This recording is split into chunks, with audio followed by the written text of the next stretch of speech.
Halo, assalamualaikum warahmatullahi wabarakatuh. Kembali lagi bersama channel Sardi Bengkel ya. Jangan lupa untuk subscribe, like, dan share juga komen ya.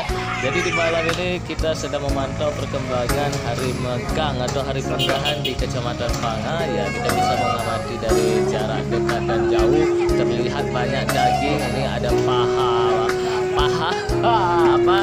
sapi, paha kerbau, pokoknya semua bertumpuk-tumpuk. Wah, ini ayo beramai-ramai. Ini adalah tradisi turun-temurun kita orang Aceh.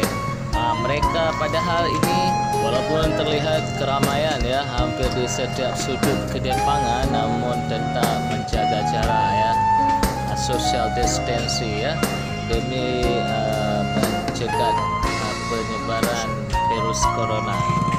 Oke, dari kami Sardi Bengkel Channel, kami mengucapkan selamat menyambut bulan suci Ramadan tahun 2020 ya.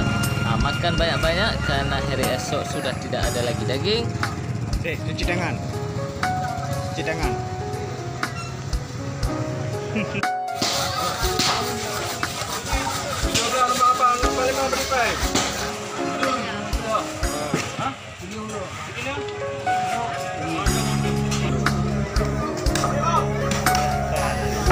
Dah lebih lah.